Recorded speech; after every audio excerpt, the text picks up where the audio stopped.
दोस्तों विशाल mega mart IPO की बात करें तो कल की दमदार लिस्टिंग के बाद आज स्टॉक ने फिर से एक फ्रेश हाई बनाया और उसके बाद में स्टॉक के अंदर प्रॉफिट बुकिंग शुरू हो गई। तो इसके पीछे सबसे बड़ा रीज़न है बाजार में तूफानी गिरावट। और ऐसे में यहाँ पे काफ़ी ज़बरदस्त रिटर्न मिल रहा है, लिस्टिंग गेन काफ़ी अच्छा है, तो प्रॉफिट बुकिंग शुरू हो गई है। यहाँ पे कुछ बड़ी ब्लॉक डील की जानकारी सामने निकल कर आई है, जो कल कुछ ब्लॉक डील हुई जिसके माध्यम से यहाँ पे कुछ फंड हाउस ने जम के अपना प्रॉफिट कमाने की कोशिश की। विशाल मेगा मार्ट के फंडामेंटल कैसे है और इसका पी रेशियो कैसा है, क्या ये स्टॉक वाकई में सस्ता है या अपनी पेयर कंपनियों की तुलना में इसकी प्राइस ज़्यादा है, आगे की क्या संभावना बनेगी, कंपनी के रिजल्ट कैसे हैं और आगे क्या है संभावना, क्योंकि अब जल्द ही हमारे सामने क्वार्टर थ्री का रिजल्ट भी होगा, कंपनी को रिजल्ट इस बार देना होगा। तो ये सारी बातें समझेंगे और बहुत ज़बरदस्त वॉल्यूम में कामकाज हो रहा है, स्टॉक में लोगों का रुझान अभी भी पॉजिटिव बना हुआ है। तो इन सारी संभावनाओं को तलाशें, कंपनी के आगे के बैकग्राउंड कैसा रहा वो भी देखेंगे। लेकिन फ्रेंड्स उससे पहले अगर आप पहली बार हमारे चैनल पे आए तो चैनल को सब्सक्राइब कर दीजिए, एक बेल आइकॉन दबा दीजिए ताकि जब भी नया वीडियो बने पहला नोटिफिकेशन आपको मिले। वीडियो पसंद आए तो लाइक से जरूर कीजिए। चलो फ्रेंड्स वीडियो स्टार्ट करते हैं। मैं हूँ आपका दोस्त एस बी दवे और हमारे अपने चैनल ऑनलाइन कमाई में आपका बहुत बहुत स्वागत है। तो इस समय 11 बजे के आसपास का टाइम है। बीएसई सेंसेक्स 79,240 के स्तर पर है, ज़बरदस्त गिरावट है। आप देखें पिछले दो ट्रेडिंग सेशन में लगभग 1500 पॉइंट की गिरावट थी, आज भी लगभग 1000 पॉइंट के आसपास की गिरावट है। इस समय 941 पॉइंट की गिरावट है, यानी 1.17% गिरा है बीएसई सेंसेक्स। और आप ये देख ही सकते हो कि अच्छा है कि इंट्राडे में अभी 79,000 का स्तर तो नहीं टूटा है, लेकिन बहुत ज़बरदस्त गिरावट हुई है और सुबह से ही गिरावट का माहौल है। बाजार अभी फिलहाल रिकवर उतना दिख नहीं रहा है, लेकिन आज जो बड़ी गिरावट है स्पेशली वो लार्ज कैप में बहुत ज़्यादा, लार्ज कैप की ज़बरदस्त पिटाई हो रही है।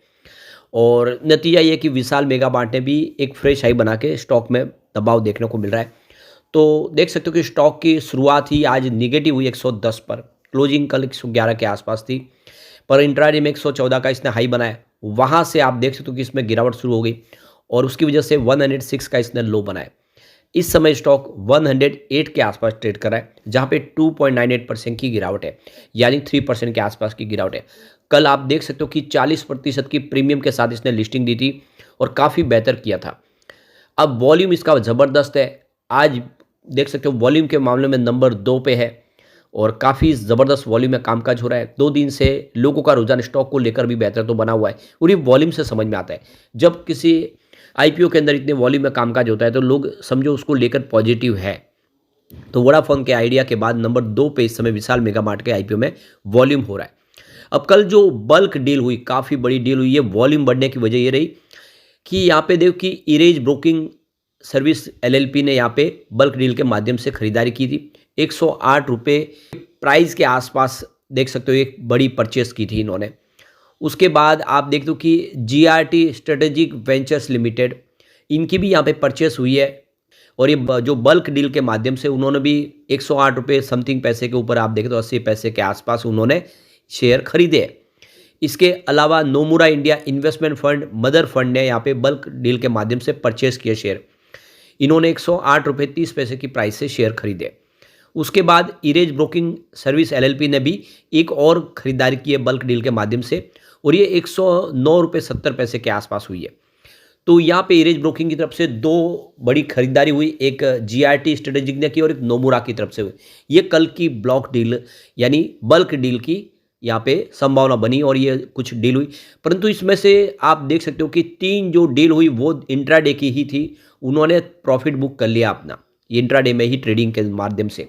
तो इरेज ब्रोकिंग सर्विस एलएलपी ने बल्क डील के माध्यम से वो जो शेयर खरीदे वो बेचे है कल के कल 109 रुपये 50 पैसे के समथिंग प्राइस से। और जीआरटी स्ट्रेटेजिक वेंचर ने भी वो बिकवाली अपनी कर दी 108 रुपये 90 पैसे के में, कुछ पैसे कमा के उन्होंने यहाँ पे अपनी बिकवाली कर दी। और इरेज ब्रोकिंग सर्विस एलएलपी की भी बिकवाली हो गई, वो भी 108 रुपये 60 पैसे के आसपास। तो देख सकते हो कि 4 जो कड़ी बल्क डील हुई वो इंट्राडे के थी, उसमें 3 में इंट्राडे में सिर्फ नोमुरा इन्वेस्टमेंट फंड ने यहाँ पे खरीदारी की है। ये क्लियरली दिख रहा है, इन्होंने इसको लॉन्ग टर्म के लिए होल्ड करने के हिसाब से शायद परचेस किए होंगे, तो बल्क डील के माध्यम से कल खरीदारी हुई है। बाकी 3 जो ये ब्रोकिंग फर्म है, जो बड़े इन्वेस्टर हैं, उन्होंने तो अपनी तुरंत ही बिकवाली कर दी। अब यहाँ पे विशाल मेगा मार्ट लिमिटेड की बात करें, आपको पता ही होगा कि इंडिया में बहुत सारे रिलायंस रिटेल हो या फिर डी मार्ट हो, इस तरह से मेगा मार्ट है। ये भी एक विशाल मेगा मार्ट है जो हर तरह के प्रोडक्ट लोगों को देते हैं, चाहे वो आप देखें हर तरह के क्लोथ्स हो या फिर जो एफएमसीजी प्रोडक्ट हो या फिर और दूसरे प्रोडक्ट हो, घर में यूज़ करने वाले जो ग्रोसरी प्रोडक्ट है, वो सारी चीज़ें ये कंपनी प्रोवाइड करती है। हर तरह के ऑयल हो या फिर घी हो, सब कुछ यहाँ पे मिलता है। एक मार्ट के अंदर जो आपकी खरीदारी की चीज़, घर की चीज़, वो सारी देती है कंपनी और काफ़ी अच्छा इसका बिजनेस है। तो यहाँ पे देखो कि कंपनी का जो एनसीएलटी के तहत जो चंडीगढ़ बेंच ने इसका जो स्कीम ऑफ एमलगेमेशन किया था, विशाल मेगा मार्ट प्राइवेट लिमिटेड और रिशांत होलसेल ट्रेडिंग लिमिटेड का, ये दोनों का मर्जर हुआ और इसमें आप देख सकते कि ये इस स्कीम के तहत बाद में जो नाम रखा गया वो विशाल मेगा मार्ट रखा गया। देख सकते हो कि कंपनी के 626 स्टोर है पूरे इंडिया के अंदर और मोबाइल ऐप के माध्यम से और वेबसाइट के माध्यम से भी अपना बिजनेस करते हैं। अब मार्केट में इन्होंने लिस्टिंग की, 8,000 करोड़ रुपए का फंड रेज किया। ये देख सको कि इस साल का चौथा सबसे बड़ा आईपीओ था। 27.28 गुना सब्सक्राइब भी हुआ। 74-78 की इसकी प्राइस बैंड रखी गई थी और अपर प्राइस बैंड पे इसको लिस्टिंग हुई और देख सकते हो कि काफ़ी बेहतर 40% प्रीमियम पे लिस्ट हुआ। अब यहाँ पे इसके फंडामेंटल देखें तो मार्केट कैप इसका 50,475 करोड़ के आसपास है। इसका पी रेशियो 109.75 का है। पीबी रेशियो इसका 8.98 है। इंडस्ट्रीज का पी 42.03 का है। डेट टू इक्विटी इसका 0.24 है और इसका ईपीएस 1.02 का है और बुक वैल्यू इसकी 12.47 की है। फेस वैल्यू इसकी 10 है। अब इसके रिजल्ट की बात करें तो रिजल्ट काफ़ी बेहतर रहे। देख सकते हो कि मार्च 2021 में कंपनी का सेल्स 4,452 करोड़ के आसपास था। मार्च 2022 में बढ़ के 5,589 करोड़ तक पहुंच गया और मार्च 2023 आते ये 7,586 करोड़ तक पहुंचा और मार्च 2024 में 8,912 करोड़ तक पहुंचा। यानी लगातार हर साल कंपनी का सेल्स बढ़ रहा है। बिजनेस में कोई कमी नहीं है। ऑपरेटिंग प्रॉफिट अगर देखें तो मार्च 2021 में 625 करोड़ के आसपास था, जो मार्च 2022 में 826 करोड़ तक पहुंच गया और मार्च 2023 आते आते ये 1,044 करोड़ तक पहुंच गया और सीधा देख सकते हो कि मार्च 2024 में ये 1,276 करोड़ तक पहुंचा। यानी अगर आप इस तरह से कहें तो 4 सालों में इसका ऑपरेटिंग प्रॉफिट लगभग दुगुना हुआ है और हर साल तेजी से ऑपरेटिंग प्रॉफिट बढ़ रहा है। ये आंकड़े बहुत ज़्यादा उत्साहवर्धक है। वैसे मार्च 2021 में इसकी अदर इनकम 116 करोड़ के आसपास थी, जो देख सकते हो कि 22 में घट के 62 करोड़ के आसपास आ गई, 23 में 33 करोड़ के आसपास रह गई और 24 में आते ही 32 करोड़ के आसपास आ गई। यानी कंपनी की अदर इनकम घटी है। अब तो मेन बिजनेस से ही इनको इनकम मिल रही है सब। यहाँ पे प्रॉफिट बिफोर टैक्स 163 करोड़ का बताया था मार्च 2021 में। 2022 में बढ़ के 270 करोड़ तक पहुँच गया और 2023 आते ही 431 करोड़ तक पहुँच गया और मार्च 2024 में 621 करोड़ का कंपनी को प्रॉफिट बिफोर टैक्स, यानी हर साल प्रॉफिट में वृद्धि हो रही है। अब नेट प्रॉफिट ही देख ले तो मार्च 2021 में मात्र 119 करोड़ के आसपास था, जो 2022 में 203 करोड़ तक पहुंचा और मार्च 2023 में 321 करोड़ तक चला गया और 24 आते थे ये 462 करोड़ तक पहुंच गया। ज़बरदस्त वृद्धि हुई है प्रॉफिट में। प्रॉफिट ये कह सकते हैं कि 4 गुना बढ़ा है 4 सालों में, काफ़ी बेहतर। ईपीएस भी ज़बरदस्त बढ़ा है, 0.26 रुपीज़ के आसपास था मार्च 2021 में, जो बढ़ते हुए 1.02 रुपये तक पहुंच गया है 2024 में। यानी बिजनेस के मामले में कहीं कोई कमी नहीं है। बहुत ही शानदार कंपनी का बिजनेस है और लगातार ग्रो कर रहा है। लेकिन प्रॉब्लम है इसके पी रेशियो में। अब इसकी जो पेयर कंपनी से तुलना करें तो अदानी इंटरप्राइजेस, जिसकी प्राइस 2,424 है, इसका पी रेशियो 49.56 का है। विशाल मेगा मार्ट जो इस लिस्ट में अब नंबर 2 पे आ गई है, इसका 109 की प्राइस है लेकिन पी रेशियो 108 के आसपास है, जो काफ़ी ज़्यादा हाई है 3 डिजिट में। एजिस लॉजिस्टिक जिसकी प्राइस 780 है, पी रेशियो मात्र 46.91 का है।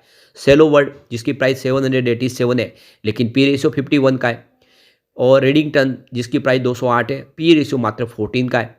एमएमटीसी जिसकी प्राइस 77 है और पी रेशियो अगर आप देखें तो 54 के आसपास है। पीडीएस जिसकी प्राइस 626 है और पी रेशियो 58 के आसपास है।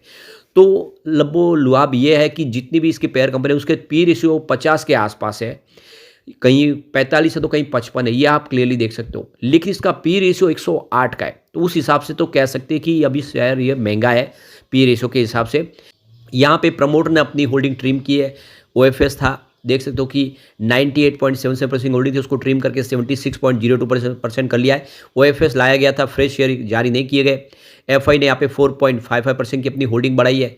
DI की बात उनकी 5.94% की होल्डिंग है और जनरल पब्लिक की होल्डिंग 13.49% है। पहले भी थी 1.23% लिस्टिंग के पहले, अब वो 13% तक पहुंच गई है।